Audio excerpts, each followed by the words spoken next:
Videomu izleyen herkese merhabalar. Ben Sibel Yalçın. Mutfağıma hoş geldiniz. Bugün sizlerle hem görüntüsüyle hem de lezzetiyle herkesin çok beğeneceği bir kurabiye olan vitray kurabiye tarifi yapacağız.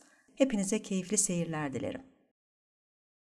Kurabiyenin yapılışı için oda sıcaklığındaki tereyağı veya margarini önce mikserle biraz karıştıralım.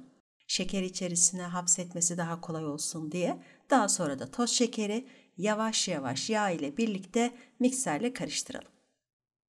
Tarifin malzemelerini videonun altında sizlerle paylaşıyor olacağım. Oradan tam ölçüleriyle malzeme listesine ulaşabilirsiniz. Şeker, yağ biraz mikserle karıştırdıktan sonra bir tane büyük boy yumurta koyuyorum kaseye. Daha sonra da yumurta ile birlikte yine mikserle bu sefer şeker eriyene kadar, içerisinde şeker eriyip yok olana kadar karıştırma işlemine devam ediyorum. Zaten yumurtayı koyar koymaz görüyorsunuz ki hemen yağ ve şeker kendini bırakıyor. Siz karıştırdıkça da şeker içerisinde eriyecek.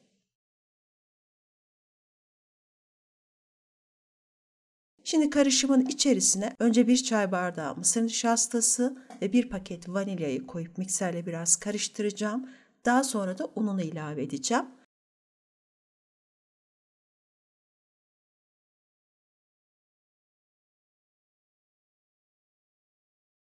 Nişasta ve vanilya karıştı. Şimdi artık içerisine unumu ekliyorum.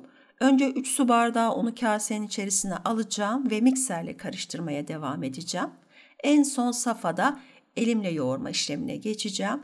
En son safhada elimle yoğurmamın sebebi de elin sıcaklığıyla yağ iyice yumuşuyor ve bu sefer gereğinden fazla un eklemeniz gerekiyor. Haliyle de yapmış olduğunuz kurabiye çok sert oluyor. O yüzden en son safhada gördüğünüz gibi elimle yoğuruyorum. Kulak memesi kıvamına gelene kadar.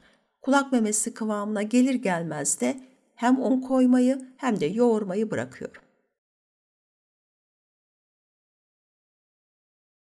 Mutlaka doğum günü veya baby shower gibi organizasyonlarda şeker hamuruyla hazırlanmış kurabiyeler görmüşsünüzdür. Şu an yapmış olduğumuz hamur şeker hamuruyla görmüş olduğunuz kurabiyelerin yapımında kullanılan hamurdur. Arzu ederseniz o tarz kurabiyeler yapmak isterseniz bu kurabiye tarifini kullanabilirsiniz.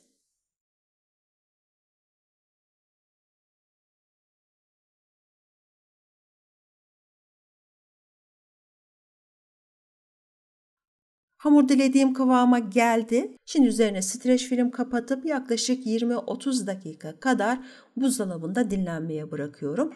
Bu sayede de hamur kendini toparlamış olacak.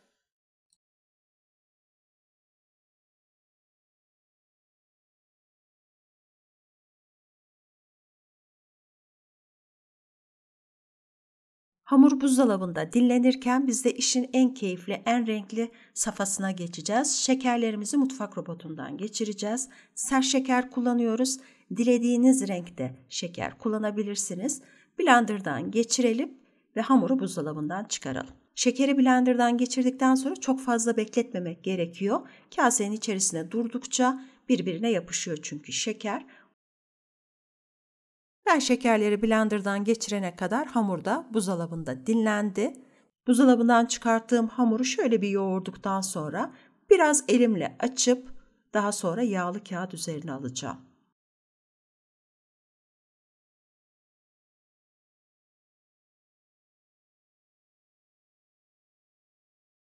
Hamuru düzgün ve pürüzsüz açmak için, aynı zamanda da un serpmemek için, altına ve üstüne un serpmemek için 2 yağlı kağıt arasında açıyorum. Önce merdaneyle üzerine bastırın, daha sonra da yuvarlayarak merdaneyi mümkün olduğunca her tarafı eşit olacak şekilde yarım santim kalınlığında hamuru açın.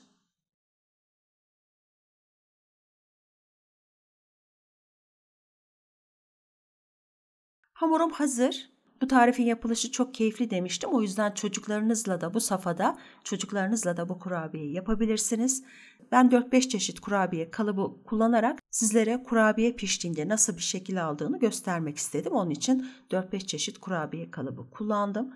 Dilediğiniz kurabiye kalıplarıyla önce dış kısmını kesin, daha sonra içine daha küçük bir kurabiye kalıbıyla keserek şekeri dolduracağımız bölümü oluşturun.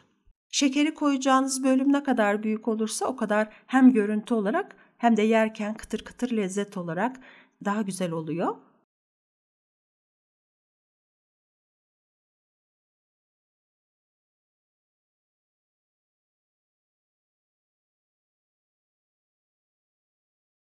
Burada gördüğünüz gibi çam ağaçlarına pipetle delikler açtım ama delikler çok küçük geldi. Hem içerisini doldurmak çok zor oldu hem de ne kadar doldurursanız doldurun pişme esnasında o şeker içerisinde yok oldu. O yüzden çok da pipetle delmenizi tavsiye etmiyorum.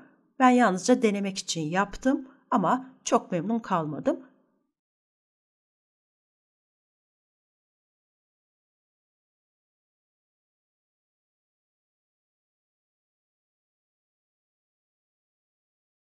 Kalıpla kesme işlemi bittikten sonra kenardaki hamurları topladım. Şekeri içerisine koymadan önce de mutlaka tepsinin içerisine alın yağlı kağıtla birlikte kurabiyeleri. Sonrasında da içlerini şekerle dolduracağım. Bu kurabiyeyi fırına verdiğimde de yine kalan hamuru açıp aynı şekillerde pişireceğim.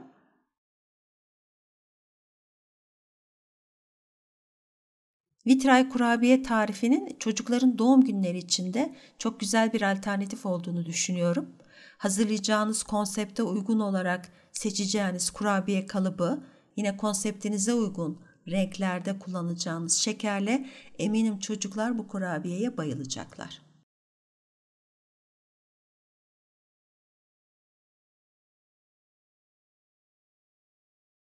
Tüm kurabiyelerin içerisini şekerle doldurdum. Pipetle delikleri açmış olduğum kurabiyelerin de içine ancak pipetle yine şekeri doldurdum ama dediğim gibi size pipetle delik açmanızı tavsiye etmiyorum. Kurabiyelerin içini bolca şekerle doldurduktan sonra köşelere, sivri yerlere girdiğinden de şekerin emin olun. Fırınımı ben 175 derecede çalıştırdım. Önceden ısınmış olan fırında pişireceğim. Çok renk almayacak kurabiyeler. Benim fırınımda 18 ila 20 dakika arasında pişiyor kurabiyeler ama siz pişirme süresini ve derecesini kendi fırınınıza göre ayarlayın. Biraz ılındıktan sonra tel ızgara üzerine alarak kurabiyelerin soğumasını bekleyin ve ardından istediğiniz gibi servis edebilirsiniz. Umuyorum videomu beğenmişsinizdir. Beğendiyseniz lütfen beğen tuşuna basmayı, YouTube kanalıma bugüne kadar abone olmadıysanız abone olup her hafta eklediğim yeni tariflerden haberdar olmak için de yanındaki zili tıklamayı unutmayın. Bir dahaki videoya kadar kendinize çok iyi bakın, sağlıkla, sevgiyle kalın.